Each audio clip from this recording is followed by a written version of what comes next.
All right. Hello, everyone. Welcome back as always, Math 154. This is week 13, lecture 1. Only going to be 3 more lectures after today. We're going to go to 14.2, and then it'll be the day of the final, and then that's it. So 6.1 and 6.2 due dates you should have previously known, the 18th and the 23rd, respectively.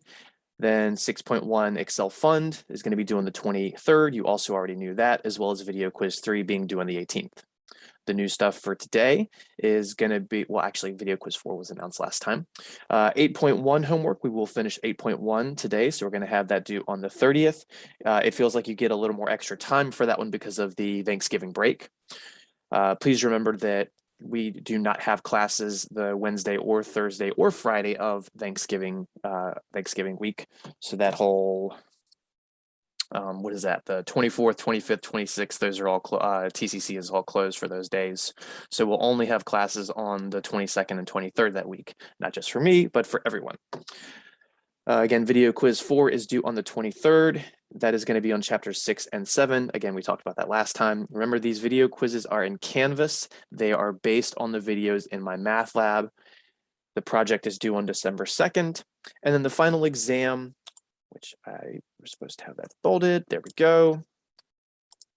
Now, depending on whether you're a Monday, Wednesday class or a Tuesday, Thursday class, that's going to determine what the one day of your final is. Remember, we had said back when we had the midterm we gave 2 days for, the midterm you only get 1 day. And because I'm not going to hold class that day, you have no excuses not to take it that day. You can take it during the class time or you can take it at any point during that day. So my Monday, Wednesday students, it's going to be Monday, December 6th, which again, we will not hold class that day, so that you can take the exam that day during that time if you need. And then my Tuesday, Thursday students will be taking it on Tuesday, December 7th. Again, we will not have class that day to make sure that you could take the exam during that time. Final is 1 day only. If you miss the final, there are no makeups for this unless you have some medical documentation that you can give to me that I can give to an administrator. So make sure you're paying attention to that. I've had a decent amount of students hitting me up lately. Hey, I didn't realize the quizzes were in Canvas. Hey, I forgot to do some assignments. These are on the whiteboard every morning at the end of every class. There's no reason to not be accomplishing these things unless you have something serious come up. Okay, so we finished chapter 6. We finished talking about exponentials. So with chapter 8, we're going to have a lot less math that we do in chapter 8. We will have some math. It's mostly easy. We're going to be looking at a lot of graphs. It's more analysis in that kind of way. The math that we do is much more just kind of looking at numbers and making observations versus plugging things into equations and chugging along. So we're going to go ahead and get into 8.1 today, and then I promise that on week 13, lecture 2, the next class, we will finish 8.3, and then we'll get into chapter 9, where we'll go back to talking about exponential stuff a lot more and in a much more fun sense. So here we go. So also anything covering average rate of return, that's in, I think, the last section of chapter 6. That's one of the sections we skip because it's a kooky, crazy formula involving what we call an nth root.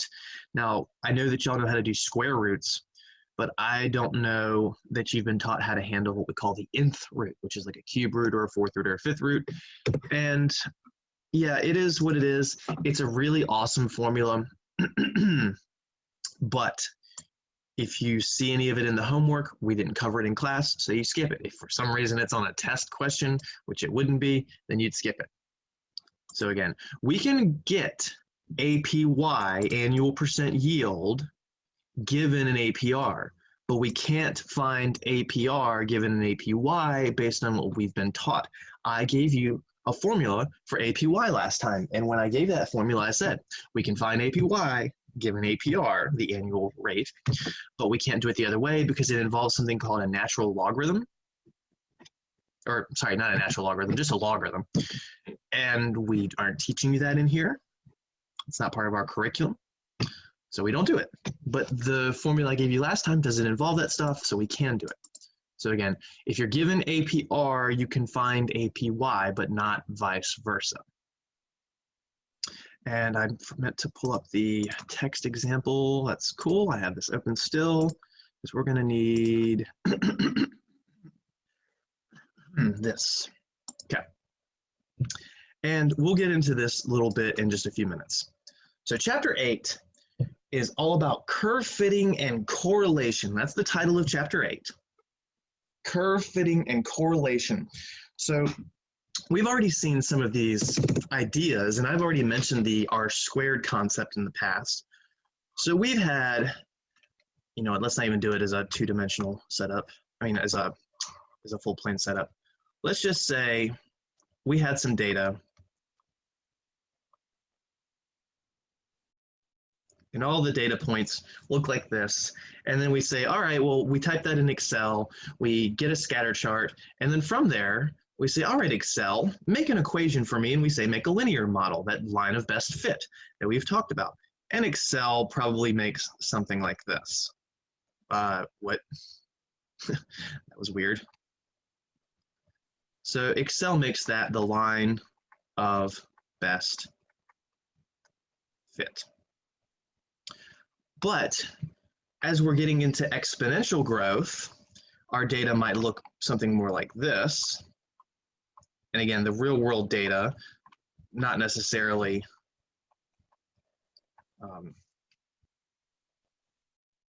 I lost my train of thought. So this would be the real world data. And then we tell Excel to make a curve of best fit. And when Excel makes that curve of best fit, it probably looks something like this. Now, they might still call it a line of best fit because of the method name, but it's a curve, so I'd call that a curve of best fit. That's when you do a exponential linear regression model. And that just sounds silly because lines and exponentials aren't the same thing. But if you did a line of best fit, the line of best fit, as we've seen, ends up looking something like this.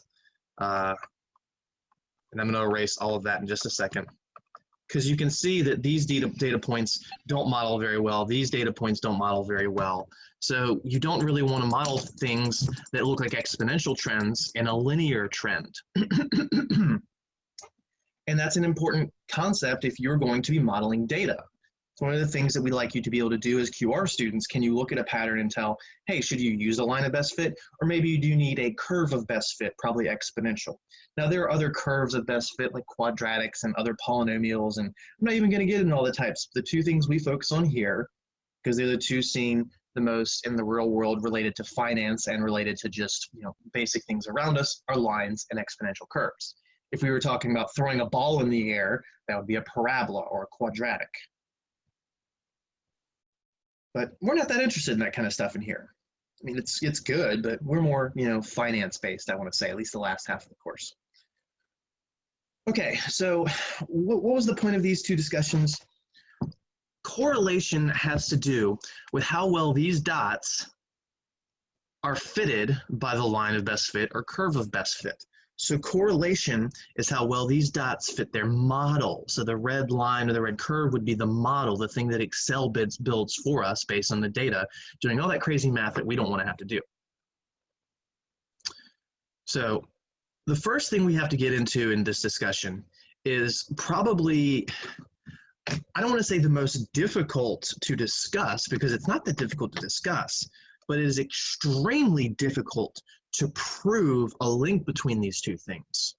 And that's half of the difficulties with modeling in our world and trying to say that one thing leads to another, especially when you talk about human dynamics, such as population or health, you know, dietary needs, things like that.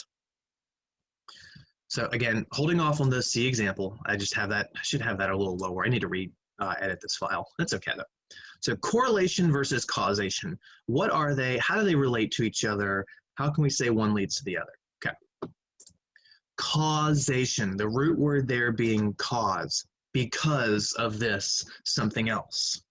So a causation is a change in one variable causes a change in the other. This is known as a direct effect. Causation means A causes B. If A, then B, if you want to get into logic statements.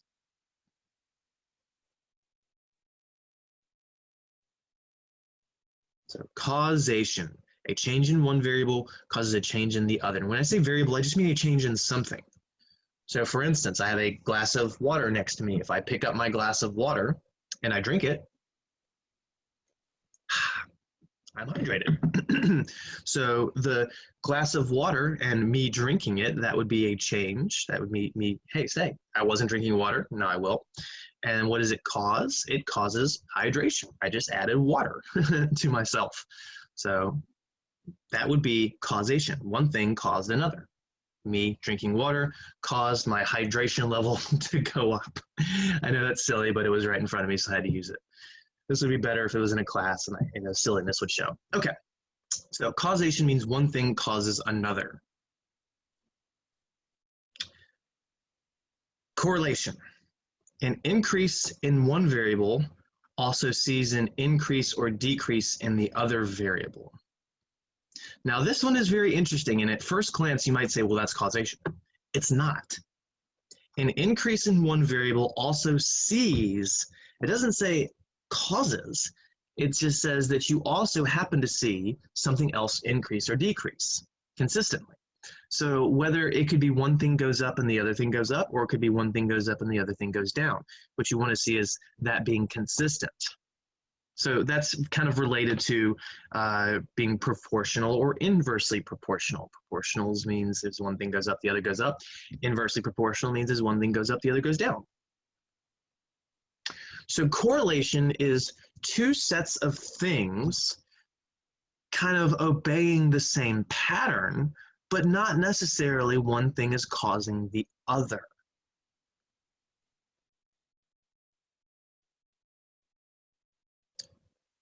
So causation means thing A is making thing B happen. Correlation means thing A and thing B are happening and they're correlating, which means they are growing or shrinking in similar fashions. And again, one could be growing and the other could be shrinking. For example, if you nail down your accelerator in your car, you're going to decrease your fuel consumption. And spoilers, that's causation, not just correlation. So the correlating factor is you're pressing your gas pedal in more, and then your fuel consumption rate goes down. You might go from, say, 30 miles per gallon to 20 miles per gallon because you're using more fuel and it's not going to be as efficient. So that's the correlation. One thing goes down and the other goes up. The harder you press, the lower your fuel consumption rate goes. So one thing's increasing and the other thing's decreasing. But it is causation in that issue. But if I didn't tell you it was causation, you might have to do some research to prove that that correlation is indeed causation. And that research and the proving of causation is the difficulty I'm talking about. Now, in a study related to that, it's not so bad. It's pretty easy to use physics and chemistry to show that outcome, that correlation is causation.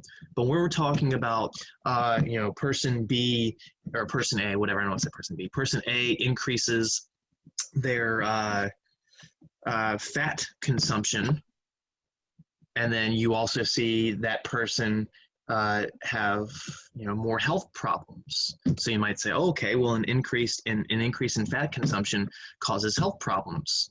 So your health to decrease. So increasing fat decreases your health. But the problem is, while that data may correlate, you may see these things happen. Person A, person B, person C. So person A eats a little fat, person B eats a lot of fat, person C eats a ton of fat. And then you might see their health ratings. Let's just call it a flat number. Person A has a health rating of 97. Person B has a health rating of 79. And person C has a health rating of 22. I don't know. So you go, oh, okay, well, that's correlation. As you increase fat, your health rating goes down. So, oh, I guess eating fat makes your health worse. That's the causation someone would try to say. But let me tell you, proving things with human beings and their diets and body chemistries and all this crazy, crazy, crazy amount of what we call confounding factors, these hidden issues, you can't just say that blatantly because, okay, you were looking at the fat consumption. Did you look at their sugar consumption? Did you say that they were all eating the same amount of sugar? Did you say that they were all doing the exact same thing across all other macros? Are all three of these people from the same region? Are they of European descent? Are they of Asian descent? Are they of African descent? There's a lot of research coming out now that says where you come from, basically, can have an effect on your dietary needs. And again, I'm not saying any of this is fact or fiction. I'm saying there are studies that are doing this.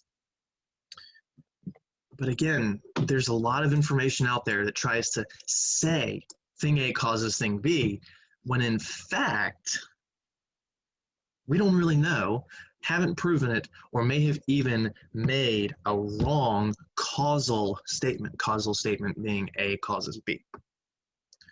So this is every statistician's favorite statement. I'm not a statistician, I'm a mathematician, but I still like it.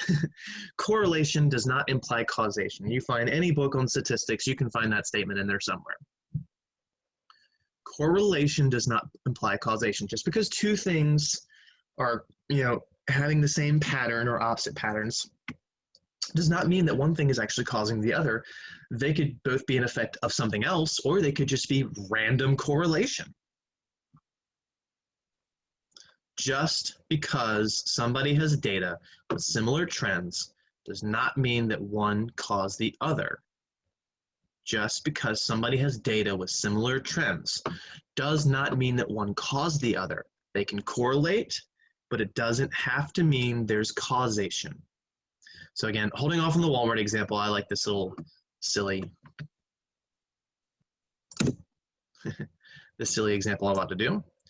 So here's an example of correlation versus causation. Since the 1800s, the pirate population has been steadily shrinking. Fact. Since the 1800s, the pirate population has been steadily shrinking. We've become more civilized. A lot of people are just sailing the open sea constantly, but they still are out there. They're a very, very small subset of the population, what it used to be, 1700s, 1800s. So since the 1800s, the pirate population has been steadily shrinking. So, hold on. And I don't know if it's a linear trend. I don't know if it's an exponential trend. But if we had time versus the number of pirates, if this was our 1800, and let's say this is 2000, it's probably gone something like this. And I'm not going to put numbers up here. Maybe this is 10,000, maybe this is 20, but this is what it would look like. Maybe it would be linear, maybe it would be a more drastically steeper curve at the beginning and flatten out super quick. The idea is there. Okay. Since the 1800s, the average global temperature has been steadily increasing. Once again, fact, since the 1800s,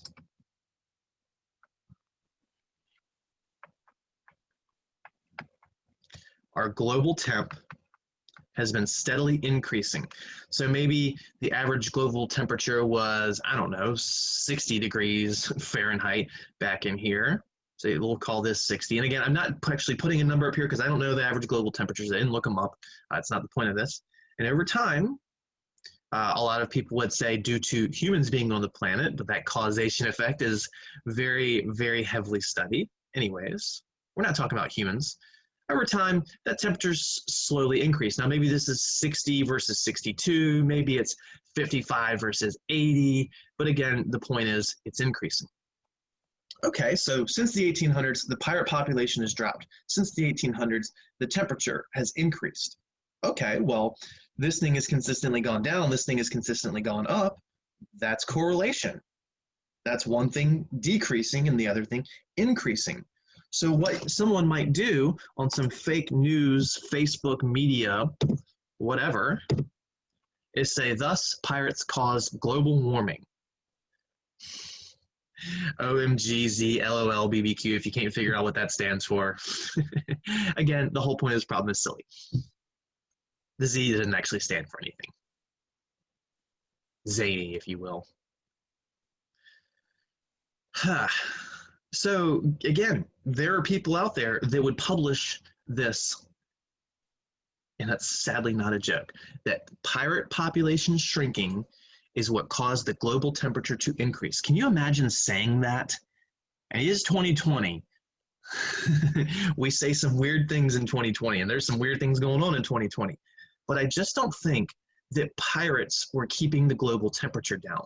That's what this statement is saying. It's saying that somehow the pirate population shrinking has somehow caused the temperature to increase. So pirates were doing some kind of, let's just say, mathemagic to keep the global temperature down. So as pirates are dropping, the temperature is going up. You lose another pirate, the temperature goes up. You lose another pirate, the temperature goes up. Again, this is wrong. This is not wrong. Pirates decreasing did not cause the global temperature to increase. Confounding factors are what's going on between these two things. These are the real, often hidden variables behind correlation. And then again, more silliness. I don't know why I got so silly in this chapter. I just felt like it. I know confounding factor sounds like a Scooby-Doo term. If it wasn't for those confounded teenagers, I'd have gotten away with it. So no, that's not what that is. Confounding factors are the actual causation factors. But they're often hidden, and again, this is what researchers spend their time trying to find, the real link, the real cause. So why did the pirate population shrink? What are the confounding factors there? And again, we were using the pirate shrinking as the dependent variable before. Now I'm calling it, as the independent. Now we're calling it the dependent. So you might say, okay, well, what caused the pirate population to shrink? Maybe it was human beings becoming more civilized over time, human beings having cities and living in denser areas and stuff like that. What caused the temperature to increase over time? There's a lot of theories that say our pollution has caused it to increase. Some people might argue that just having an increased population of people here altogether is causing it because we have so much more density versus before. Maybe it's the cutting down of the trees. Maybe it's all of this stuff. And again, I'm not saying that it's A or B or C. I'm saying, hey, these are things you have to think about. But it's definitely the blue thing didn't cause the red thing. There's a reason pirate populations are shrinking over time. There's a reason the global temperature is going up over time. And some people might say the human beings aren't having an effect on the global temperature rising. Some people might say it's just the Earth and its natural waxing and waning, if you will, in terms of global temperature. We've had ice ages, we've had hot ages. Maybe it's just a fluctuation there. But then you'll get some people saying, well, this fluctuation is happening really quickly versus in the past it happened over long periods of time.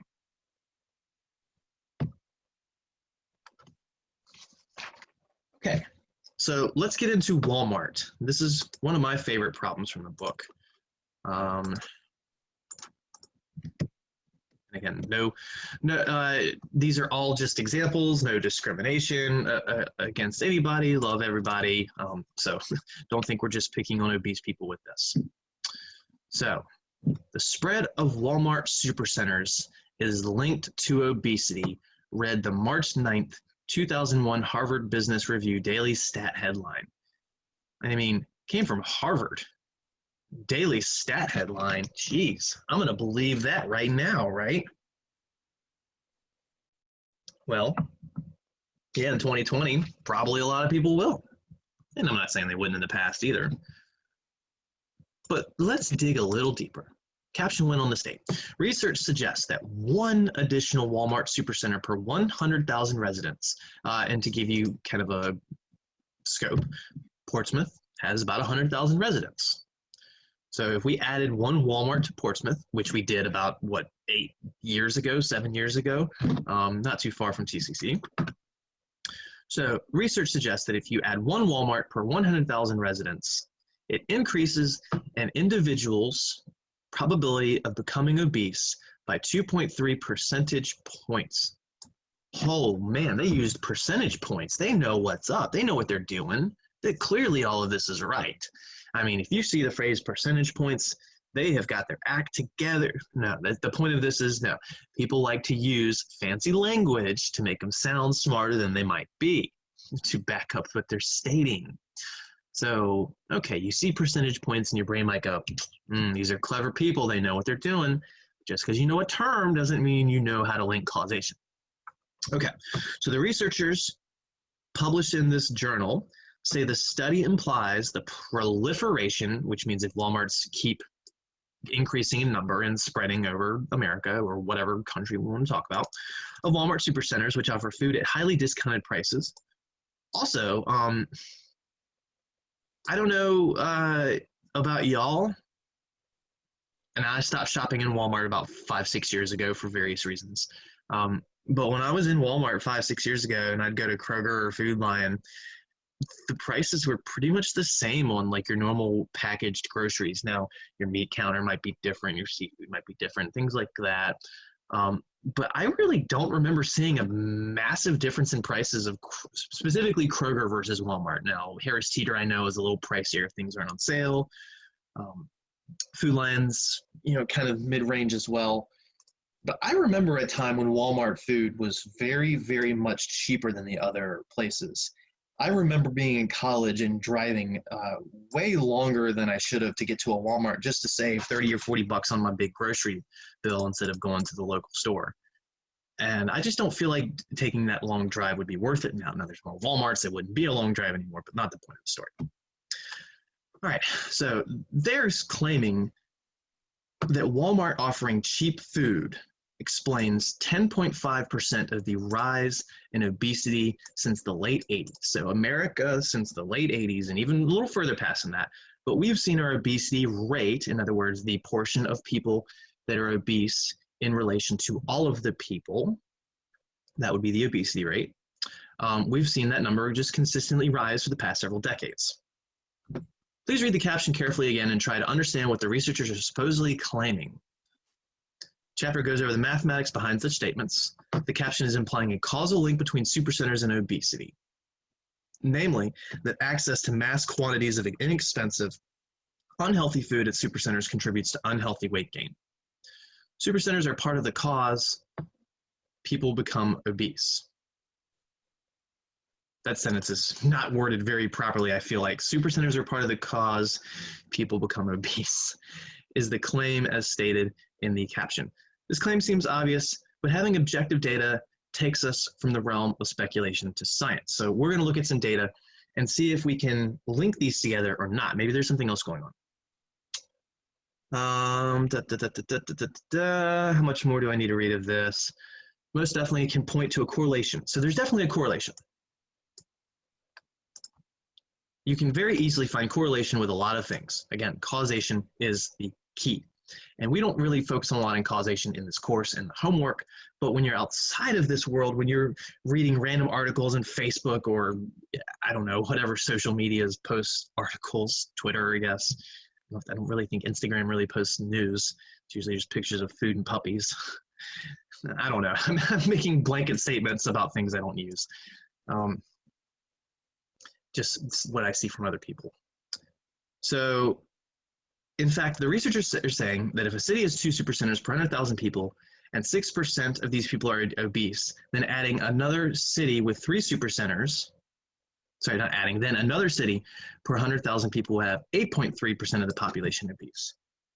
They're saying every Walmart is causing about 2.3 percentage point increase. So that's why we went from 6 to 8%. Correlation does not imply causation. It doesn't disprove the researchers' claim of causation, but it does mean that one must carefully read the research. Again, confounding factors are the other possible factors that could cause the observed behavior. Maybe it's just the number of Walmarts are going up and obesity is going up. Maybe there's another reason that the obesity rate is going up besides Walmarts proliferating. For instance, maybe there are more supercenters built in poor areas, and it is true that obesity is higher in poorer regions in general. There is a correlation between the wealth of a region and the obesity rate of a region. Okay. I don't have the textbook pulled up. I have the workbook pulled up. That's okay. So all the same stuff was seen in here. I knew I was reading a lot of things I usually don't read. Okay. I kept looking for this stuff specifically. I was like, I want to do my weird statement. So please read the caption, blah, blah, blah, blah, blah. So previous headlines of this Harvard Business Review daily stat were mobile phone purchases reduce tobacco use in the Philippines. What? So somebody did some research and saw a correlation that the more mobile phone purchases someone had, the less they use tobacco. Or you could just say the more people that own phones, mobile phones, the less people use tobacco, and specifically in the Philippine region. So if you buy a phone, you're less likely to use tobacco. That's an interesting correlation, but do you think there's a causation there? Do you think your cell phone's making you not want a cigarette or something? I don't know. That just doesn't sound like a lot of sense. So then they had another article title, Thin Men Get Lower Pay Than Average Weight Men. Huh. Well, that's also weird. So if you increase your weight by 30 pounds, does that mean you're going to get a pay raise? I don't know.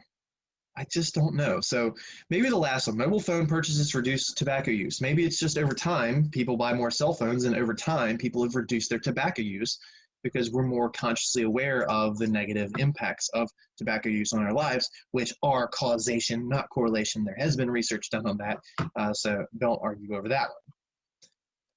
The thin men get lower pay than average weight men. Well, guess what? As you age, you tend to get more weight on you. And as you age, you tend to make more money. You get better jobs or pay raises or promotions. So maybe it's just the younger people are skinnier and the older people are fatter, and the older people are making more money because of time. And then they do this nice little fun statement. This is my favorite. Apparently, men who are thin from smoking should buy an iPhone in Manila, that's in the Philippines, and move next to a Walmart center in order to get a raise. If you link all three of those things together, if you are a thin man and you smoke, and you don't make much money because you're thin, you should buy an iPhone to reduce your smoking use or to quit, move to a Walmart to get fatter, and then get fatter to get a raise. I mean, that sounds like some 2020 Facebook article, no doubt. Okay. So what's really going on? We've basically already talked about all this. They also talk about how all that precise sounding percentage points. Remember, percentage points is talking about a total change in percents. That was a phrase that we dealt with in 4.3 or 4. I want to say 4.4 very, very heavily. So when you have a total change that's, say, apples to apples, and then the percent change is percent, that's not a problem. It's when you have a total change where your data is percents originally. So we went from a obesity rate of 10% to 12%, for example. That would be an increase of 2 percentage points. You don't want to say 2%, because when you do the percent change or the relative change, that's where you'd say percent, and you don't want to confuse yourself. So again, like we were talking about, they use the phrase percentage points. You might go, oh, they definitely know what they're talking about because they know their statements. First of all, they might use percentage points wrong. I've seen that misused in the news. Second of all, just because you use a term doesn't mean that you are using it properly. I can't tell you how many times I hear people use words improperly. Irony, irony, irony, irony. So many people use irony as coincidence. Guess what? Was guilty of it for a long, long time. And then somewhere around 18 or 19 years old, a friend fussed me out over it, and I spent some time and I learned it, and now I get it right most of the time. Sometimes irony and coincidences are hard to tell apart. They could be both. But a lot of times irony and coincidences are not the same. Again, just because you say a word doesn't mean you know what it means. Okay, so let's get into some charts and how they actually were doing this analysis. Where did this information come from? Here is a chart with two completely different sets of data on it, and that is a giant red flag to me out of the gate. Charts should really only have one type of data in them. So just charting a number of apples, or just charting an obesity rate, or just charting percentages, or just charting a total number of people, something like that. We are charting with the dotted line / curve / whatever you want to call that, because it's kind of like two different bits. This is the number of Walmart supercenters, and these are tracked on the left heights. So when you're right here, where my mouse is, that means in about 1998, there were about 500 Walmarts in the United States. And I'm saying about because, I mean, it might be like 1998.1 or 500.2, something like that. But then also 1998, I can switch to the other curve, this black solid one, and I can trace the obesity rate back in 1998. So in 1998, when there were about 500 Walmarts, the obesity rate was about right here, which if you trace to the right is 0.3 or 30%. So in 1998, based on what we call obese, 30% of America was obese, which means you are overweight by a certain amount, or your BMI, body mass index, is higher than a certain amount, which first of all, obesity rates are calling some people obese that aren't. BMI tracks your size and like height versus your weight, basically, and a few other measurements. And you can have someone who is just completely ripped, solid muscle, maybe 300 pounds, bodybuilder, and on paper they could be obese because they have so much muscle that this is not accounting for. Now you might say, well, clearly the obesity rate is just terrible then because of all these bodybuilders. They make up a very small portion of the population and are not really messing up the obesity rate. There are still some people that are probably labeled as obese that shouldn't be labeled as obese, but I don't think that it's going to cause more than 1% error. If you just actually did it more appropriately, which is when you study how much muscle, how much fat, how much bone, all of these things a person has, which is a little more involved and why it's not done that way. They like to put people in water tanks. You might see some special scales, and you can get calipers and all sorts of studies. Again, I'm getting sidetracked. So the reason I don't like this two-way chart, if you will, this two-sided chart, is because somebody decided, or Excel decided, that the left side was going to go from 0 to 2,500 in terms of number of stores, and the right side was going to go from 0 to 40% in terms of obesity rate. Now again, maybe a person decided that because then the picture really paints a picture of what they're trying to demonstrate, and which is this causation. Excel probably picks it just because it can get all the data on one screen, but people pick things so that it will mimic what they're trying to go along with.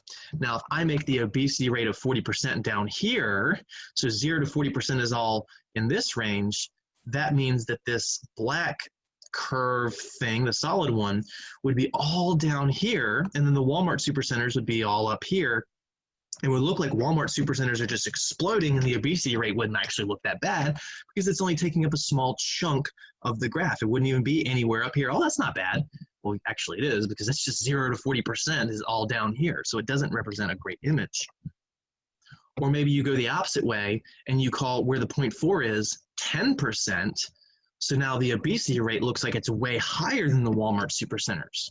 So again, the point is, this type of graph or chart with two types of data that have nothing to do with each other except maybe correlation, this is terrible and a great way to misinform or confuse the masses.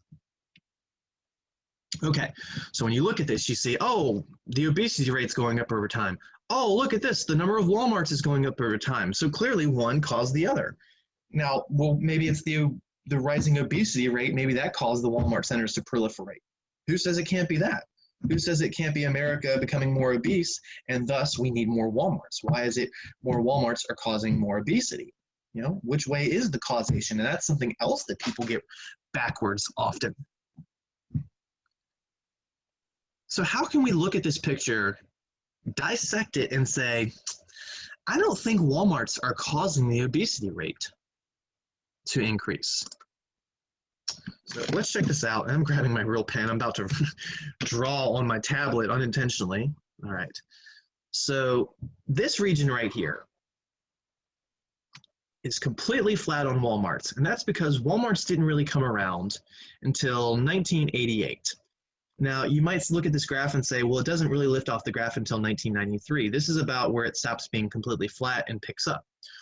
Well, why, if there were Walmarts in 88, why didn't you see a bump sooner? Well, because this is 500 Walmarts, so it's going to be really hard to demonstrate 1 or 2 or 3 when only up here is 500 of them. So why does it start being able to visually see the lift off around 93, 94? Because the Walmarts started in 88, they made a decent amount of profit, so they opened a couple more. So by 1993, there were 10. And then those 10 super centers, they were doing so well that they were able to leverage that money to open up another 50 or so Walmarts, and then it just kept spiraling and spiraling from there. So it's a compounding effect. You use the money from your other stores to make new stores, then more stores and old stores make new stores, and you get the idea. It's the same as our money growing over time. So that's why in 1993 there were 10, but only 2 years later, there's 240 of them. And then another 10 years later, there's almost 1,700 of them. So they just explode. So look at what's happening when Walmarts are not proliferating, when they're not growing and growing and growing in number. Look at this. The obesity rate up to that point was steadily rising. It was very, very, very steadily rising. Now there's a small little bump here around 92. The slope doesn't increase just a smidge, but that's a very minor effect. So before Walmarts were around, the obesity rate was already rising. That is the first clue that Walmarts aren't causing the obesity rate to rise, because the rate was already going up before Walmarts were really around. Then Walmarts explode onto the scene, but look at the obesity rate here. So now let's split it up here. When we have this explosion of Walmarts, if Walmart's truly causing the obesity rate to increase, this explosion of Walmarts should cause the obesity rate to increase. But this right here, this region, is pretty much the same slope as this region. In fact, it flattens out for a little brief moment around 2001, 2002. I don't know if it's a coincidence that Super Size Me came out around that time frame, which, if you're not familiar with that movie, it was Morgan Spurlock, I think is his name, ate McDonald's for a month and decided that his body didn't really like it, so he gained a bunch of weight. He had some minor health issues, but that was just 1 month, not years and years and years of it. So he's like, okay, I probably shouldn't eat so much fast food, which again, it was for science and entertainment purposes. So a lot of people may have seen that and said, I'm going to chill out on the fast food. And again, I don't know, maybe that's just a coincidence. Maybe it's correlation and not causation. I only bring that up specifically because I know I saw that movie back in college, and it made me stop eating fast food altogether for quite a long time. And I still haven't had McDonald's in almost 20 years. Outside of one time because it was an emergency. Again, not the point of the problem, but I like little fun side stories. Okay, so this, again, the explosion of Walmarts, but then the obesity rate not really changing in terms of its slope. The rate of the obesity rate was not changing. So that says, I don't think Walmarts are the issue. All right, so let's clear our screen. Take off annotate, scroll down. Oh, no, next page. So what else is there? Well, here we go.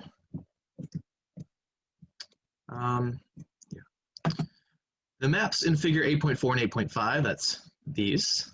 Well, 8.2, 8.3, 8.4, 8.5. I don't know why they say 8.4 and 8.5. I'd go 8.2 through 8.5. Definitely convey a visual correlation between high obesity rates and locations of Walmart supercenters.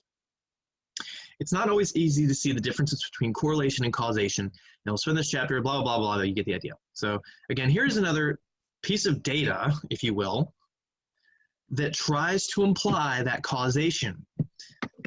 So these are called heat maps, the top left, top right, and bottom left. These are heat maps, and they show the obesity rate based on color. So the cooler the color, a white or a blue, would be a lower obesity rate, and your hotter colors, your magentas, your pinks, your reds, those would be your higher rates. So then they say that a BMI of greater than 30 or about 30 pounds overweight for a 5'4" person is what they call obese. So average height of a woman, probably about 5'4", I'd guess. So 30 pounds for a woman. Men, average height's probably 5'10", 5'11", 5'9", something in that ballpark. So because of the increase in height, this is probably closer to like 40 pounds. And again, ballpark number, not the point of the story. So let's scroll this down now so we can see the numbers for the colors. really want to have this nice and large like that, but I have to zoom out a little for a while. So here are the colors. So if it's white, that means no data actually. Not, I said that poorly earlier. I was thinking white meant 0 to 10 or 0 to 5 or something, but white means no data. So this was 1990, before the internet was really, proliferated. We're going to use that word today. So we didn't have data for Alaska because it's Alaska. No data for a few other states as well. So the rest of these, in New Jersey it looks like. That's weird. So most of these are very light blues or medium blues. So the obesity rates were under 10% or 10 to 14%. And it kind of looks like the East Coast is worst mostly, except Virginia. Then we get to 2000, and people were gaining weight. People were becoming more obese statistically. So now our light blues and medium blues have turned to dark blues, darker blues, and these kind of yellow colors, which I think yellow is between blue and red in terms of a temperature idea. It's a cool color, but it's not hot. It's not icy cold like a blue would feel like. So we got a lot of states in the 20 to 24% region now, especially on the East Coast, up to about halfway through the Midwest. And then a lot of states in the 10 to 20% between these other two blues, but no states are under 10%, it doesn't look like. Then by 2010, things are getting serious. We got a lot of these magentas and hot pinks and dark reds. So we're East Coast 25% up, West Coast a lot of the 20 to 24% ranges, but then also some of the 25 to 29. This bottom right one is not a heat map. This is just the density of Walmarts in the United States. So every blue dot represents some number of Walmarts. I don't want to say it's one Walmart. Let's just say it's some number of Walmarts. It could be 1, it could be 2 or 3. It says 1, but I don't know that this is super accurate because it's really hard to tell how many dots are in this little region right here, even if you zoom in super close. So I don't know. It's just kind of tough to say that that is the case. Also, I only see 2 dots in the Hampton Roads region in 2009. I'm pretty sure that one in Newport News has been there since at least 2009, and there's been more than one Walmart on the south side down here. So that's why I'm saying I just don't know that each dot is one Walmart supercenter. Anyways, so what they try and do is they put all these together, zooming back out, and they want you to correlate that Walmart's causing the problem. Walmart's linked to obesity, at least. Well, look at this. Where is the worst side of the country in each of these? In 90. In 90, it wasn't as big of a deal because there really wasn't any Walmarts. They really just expect you to look at these two. But you still could argue that in 2000. But let's just focus on the 2010. So in 2010, look at kind of splitting the country in half. Look at the left versus the right side. The left side, you don't really see a ton of these blue dots, which means there's not as many Walmarts. Well, on the right side, it looks like chicken pox. Look at all those Walmarts. So clearly, based on this, all these Walmarts are causing this super, super dark red and magenta. And again, that's what they're trying to convey to you. But it doesn't mean it's causation. It could just be correlation. It just happens to be that all these Walmarts are over here and America is more obese over here. What it really tends to be is that higher density populations tend to be more obese, and Walmarts tend to go in higher density populations. Who's going to put a Walmart in the middle of Montana where there's like 7 people living in a 10-mile radius? That would be silly. And if you live in the middle of Montana, I bet you're getting a lot more exercise on a daily basis than if you're living in some city area where you're driving everywhere. You're probably walking or biking or getting more exercise. If you're working on the farm, especially, I was about to make a statement that had to do with another state, so I'm going to disregard that. Let's go to the Dakotas. Maybe you're climbing Mount Rushmore every day. All right, Mount Rushmore is not in Montana; it's in the Dakotas. Okay, but again, the point of this whole discussion is that these pictures are trying to paint a picture to make you think one thing is causing another. you could get into this really heavily now, like, hey, if you wear a mask, does a virus spread more or less? We have seen studies with air molecules, people coughing through a mask, and then we have petri dishes and look at them over time. We see this correlation between whether you should wear a mask or not based on how much is in that petri dish, on whether you wore a mask, whether you didn't, what type of mask you wore. And then you get a lot of people saying that, oh, that's correlation, not necessarily causation. A lot of people might say that, hey, the virus is smaller than your cough particles or the water droplets. And you can get into all sorts of arguments, which is why we have a country of people, half of them don't want to wear a mask. Now, again, I'm not telling you should wear a mask. I'm not telling you what to do in this mask situation. But the point is, lots of things you can say A causes B, but you have to actually do some research to prove that, whether it be reading articles or actually doing the research yourself. But when you're reading these articles, you have to read them, you have to take them with a grain of salt. Lots of people make statements that are not true. They may have data to back it up, but there could be confounding factors that are really causing this. So it's not just Walmart's, it's the proliferation of all the different fast food places. It's the proliferation of cheaper bulk food. It's people eating meals out more than home-cooked meals. It's people not paying attention to our diets, and it's possibly being misinformed on what our diets should be. Now, I throw in the possibly for two reasons there, because one, unfortunately, not enough Americans actually follow some diet. And when I say the word diet, I don't mean like you can only eat 1,200 calories a day. I just mean eating a regular amount of food every day that keeps your body healthy at a normal weight, not fluctuating, things like that. Also with good health benefits, blah, blah, blah, blah, blah. Sorry, something going on at home and I just got distracted. Give me a second.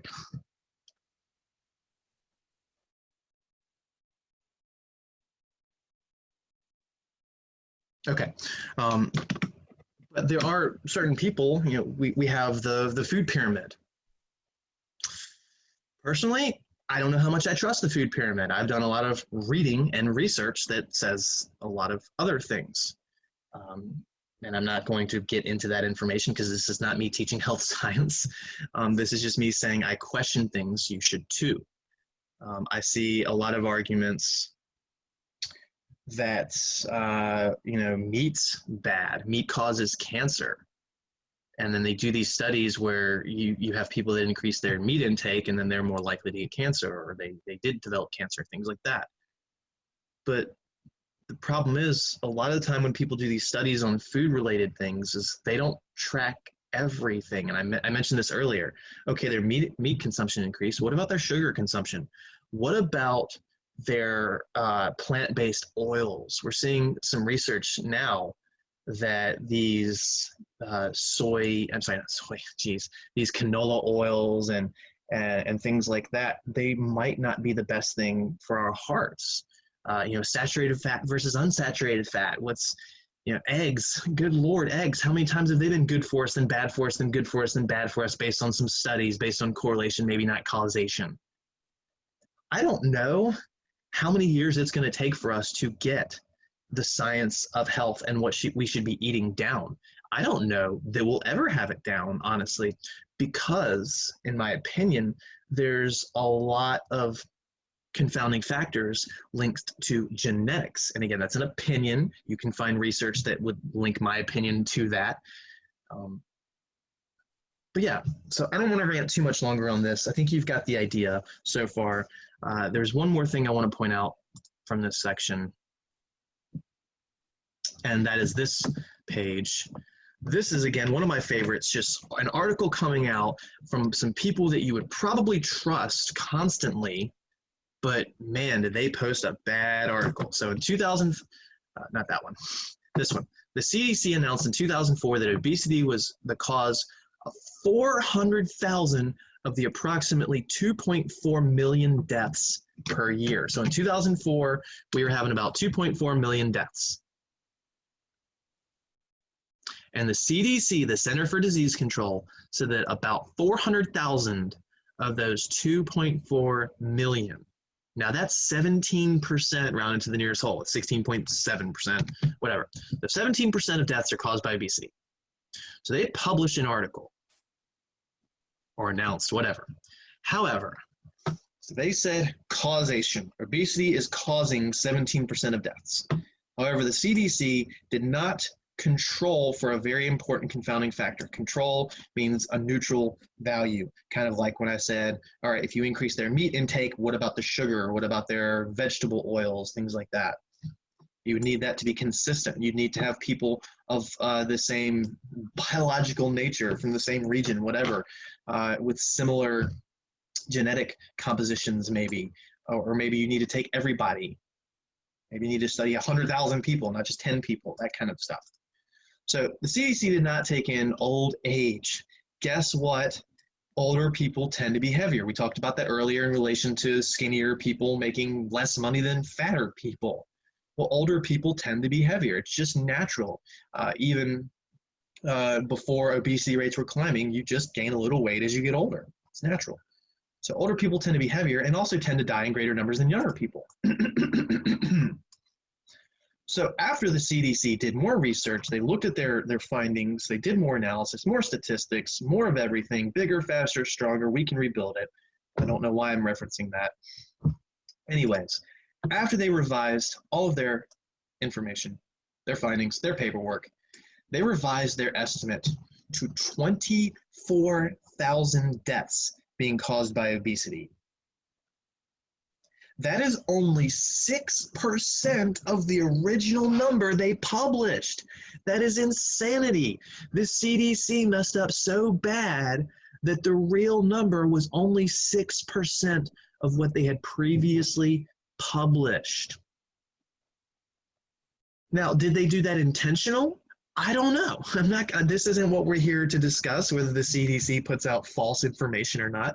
I know that there's a certain person in our country right now that has an opinion about the CDC and what they're putting out with data and whether or not we're going to continue to use that data.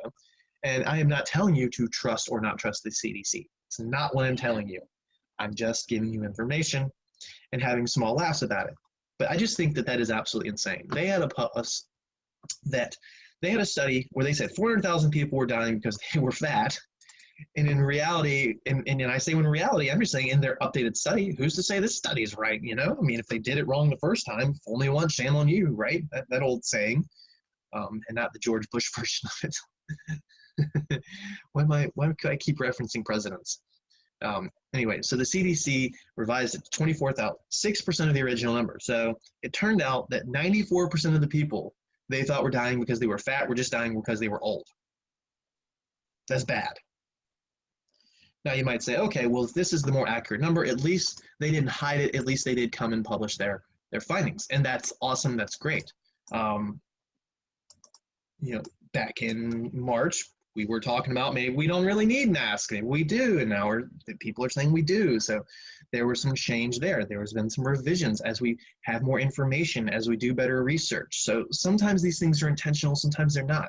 And again, I'm not saying this 400,000 versus 24,000 was intentional. Maybe it was an accident. Maybe they were trying to fudge the numbers. I don't know. So there's some more in here, but that's just the one I wanted to pick out since it was kind of related to the Walmart one, just dealing with obesity in general. So read the rest of those on that page in particular. Bivariate data, this is kind of what we were talking about with the picture having two, I'm sorry, this is similar but not the same as what we were talking about earlier, where you've got two different charts. One of these is based on the actual prices at the time of gasoline. The other adjusts for inflation. Now, when you adjust for inflation, that means there's going to be a bigger gap in these in the past. So gas might have actually cost 50 cents back in 1976, but when you account for inflation in our dollars now, it's more like $2.50.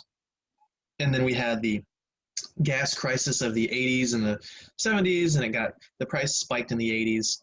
So even though it only went up from like, I don't know, 60 cents to about $1.40 at its worst, if you account for inflation, it went from about 250 to about 375 at its worst. Again, thinking in terms of our dollars now. There was a lot of inflation in the 80s and early 90s, the mid 70s to like the beginning of the 90s more specifically.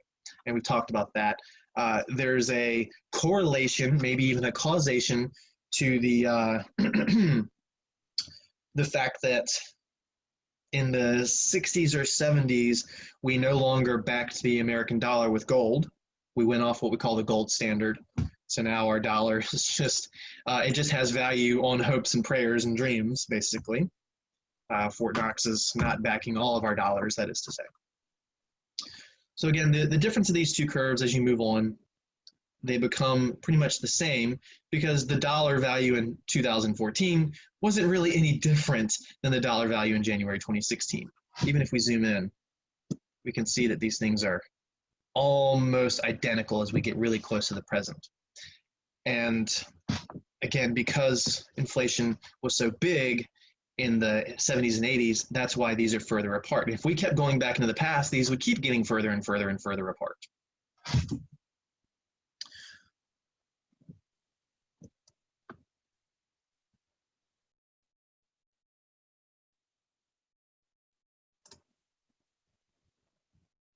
Oh, so I wanted to talk about the relation here. So this chart is the gas prices every single month from January 76 to 2016. So these are gas prices by month. Again, green, actual, blue accounts for inflation. And when you account for inflation, it doesn't feel like they move as much. We've always been around the $1.75 to $3 range when we account for inflation. So thinking in terms of an updated dollar. It definitely feels more significant when we were paying 50 cents in the past.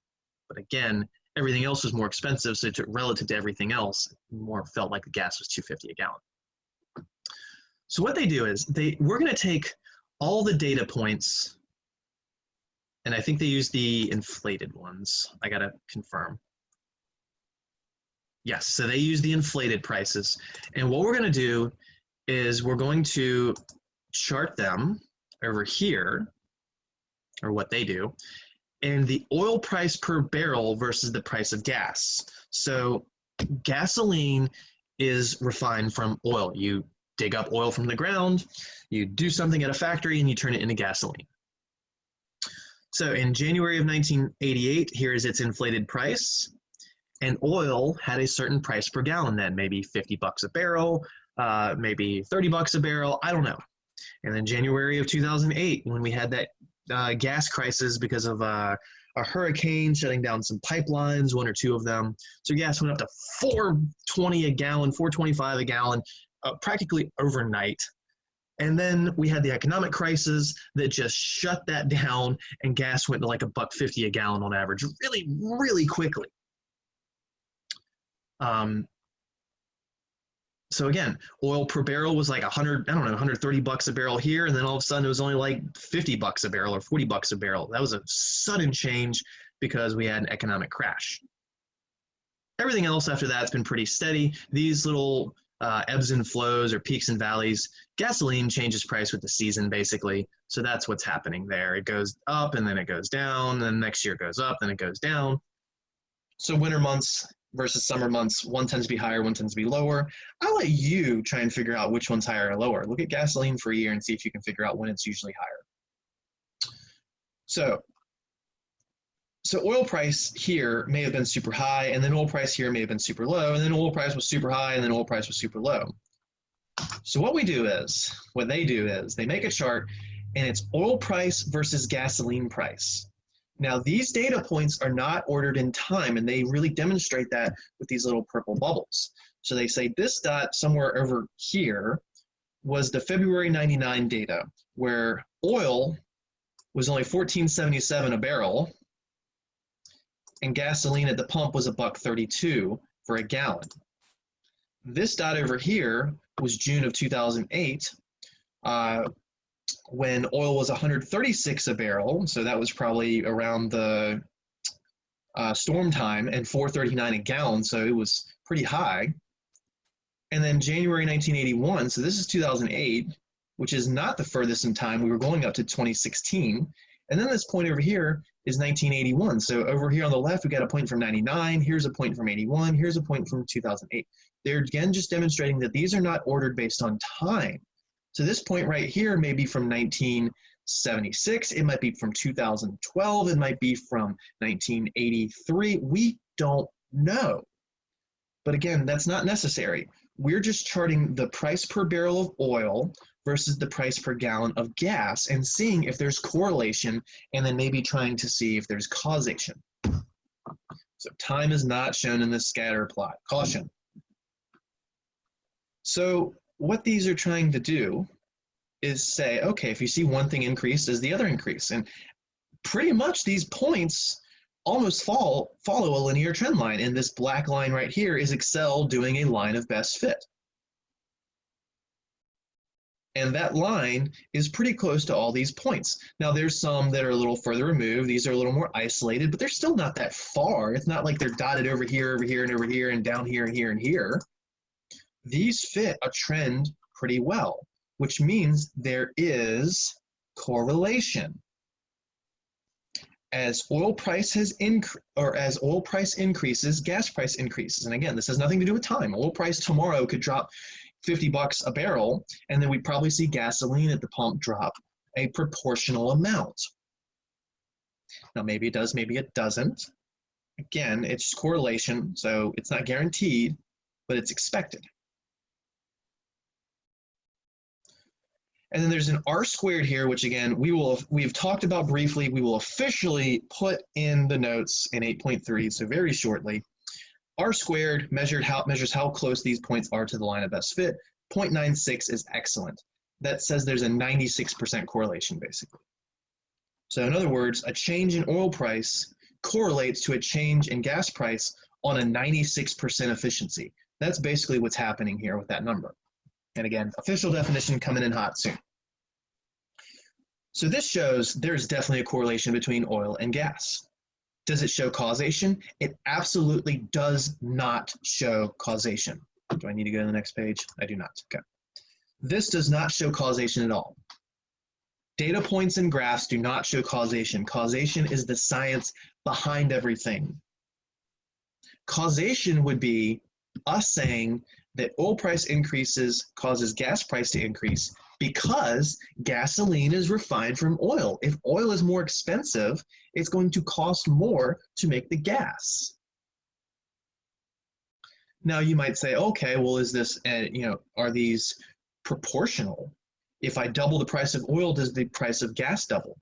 And that is not true, because there are other costs associated with converting oil from gasoline. You have employees to pay, you have buildings to furnish and own, and taxes to pay, and you've got holes to dig. So if one day oil drops to zero all of a sudden, gasoline would not drop to zero. You're not going to go to the pump and get free gasoline, because they still have to pay those employees. They still got to pay the rent on the building. They still got to pay their taxes. They still got to pay to dig another hole. They still got to pay to buy more equipment. So it's not directly proportional or anything like that, but there's definitely correlation. If all of a sudden oil doubles, the price of oil doubles, the price of gasoline is definitely going to go up significantly. I don't know that it would double. Maybe it does a little more than doubling. Maybe it does a little less than doubling. There's definitely a relationship, though, as we can see. All right. So that is 8.1.